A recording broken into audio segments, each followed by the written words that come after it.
Let's introduce Noel Whittaker. I'm going to be honest, I'm a fan. So I'm introducing a man who needs no introduction. Thanks, Kaye. But he is, as we know, a broadcaster, an author, a writer. I read his column every week. I read his Q&A. That's how I learn about how retirement income rules work. He's got a best-selling book, Retirement Made Simple. There is a chapter on reverse mortgages. So if that's your thing and that's your area of interest, Noel's explained them in massive detail, and none of us can do justice to what he's done. So, Noel, thank you.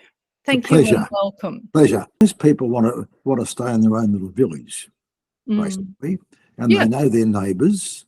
Yeah. And to change houses costs $100,000 at least, and what you change to mightn't be as good as what you've got. So I think if you can stay in your house, it's good for most people. Governments of all parties feel the major problem is people are not spending as much as they should be because they're frightened of running out, and as such they leave themselves with a much more austere lifestyle than they could have if they spend a bit. They also expect you to use the equity in your house as part of your living expenses. So, you know, they talk about the super and the pension and what's in your house as equity. And if you can draw that, why waste it? So this is a beautiful segue to the different aspects of funding retirement. Now, often in policy terms at a high level, the OECD, the World Bank and so on talk quite grandiosely about 3 pillars of retirement.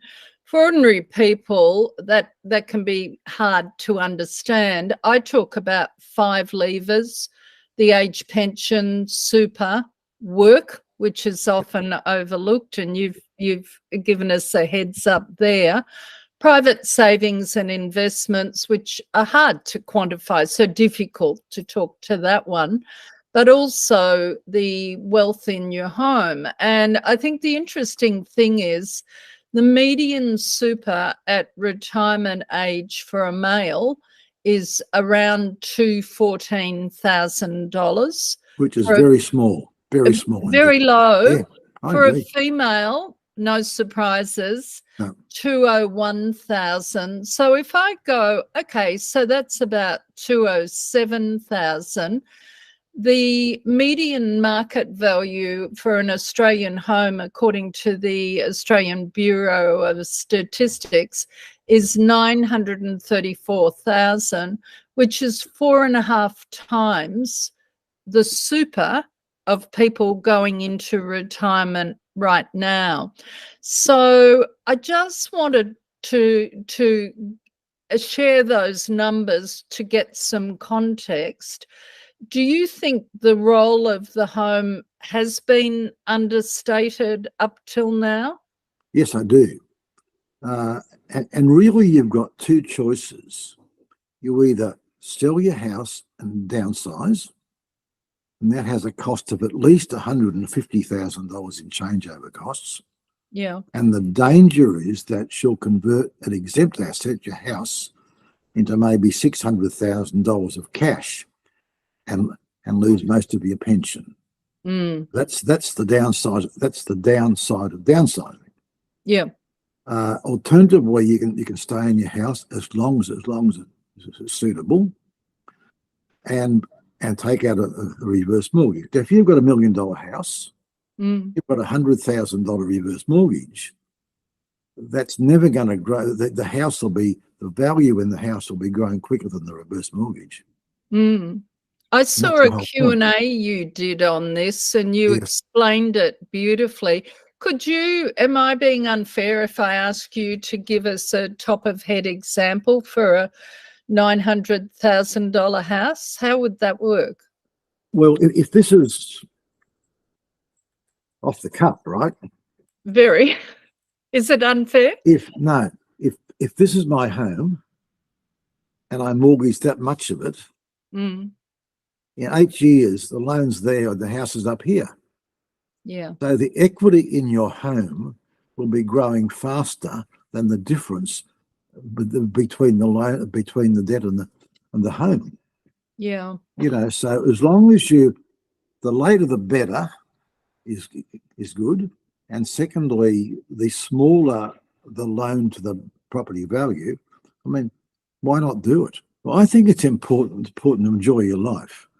I mean, a lot of reverse mortgages are to buy your last car. That's a good economic decision.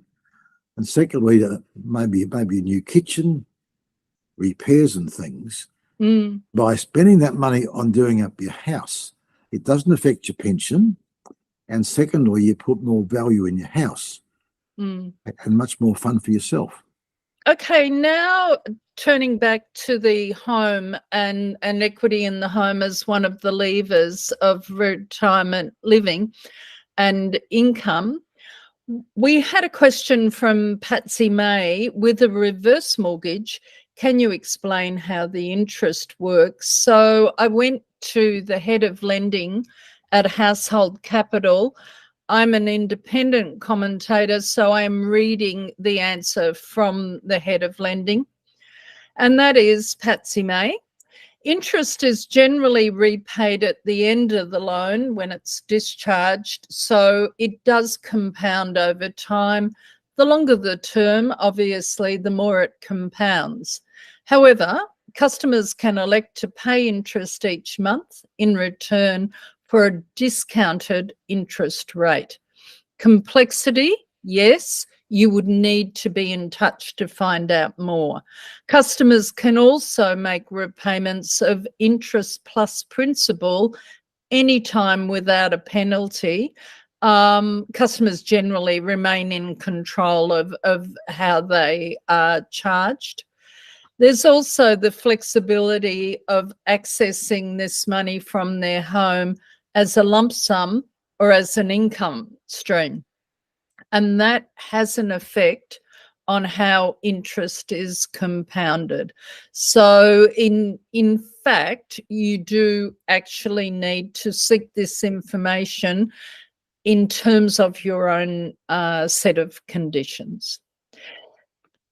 We've also had Arnold ask a question, and he says, I have a small mortgage on my apartment.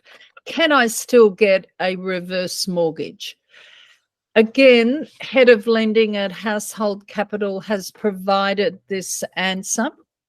They have told me in providing the answer that since the first recent Reserve Bank interest rate increase, what they call debt consolidation inquiries have doubled. So people are getting concerned with paying higher and higher amounts.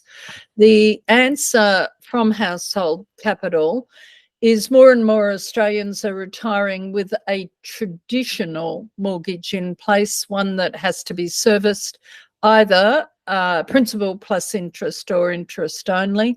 Because of the significant rise in interest rates, which means growing monthly repayments and cost of living pressures, which you alluded to previously, Noel, many retirees finding it difficult to service the existing loans. Household Capital gets applications for funding to pay out existing mortgages quite a lot. And the way it works is Household Capital must become the first mortgagee, and the applicant, if they have that existing mortgage or caveat on title, must remove that, so the debt must be paid out with the monies loaned on the existing mortgage, which then makes Household Capital the first mortgagee. If that sounds complicated, I would urge you to phone the number we shared before or email in a question so that you can speak properly to someone who is qualified to answer the question. That was a reply that I read out. Okay. It makes sense anyway. The answer makes sense. I hope so, Noel, because sometimes you feel there's a lot of words there, and I hope people feel comfortable to say, what was that woman talking about? I'm going to get in touch. Well, you wouldn't want a double mortgage, that's the point.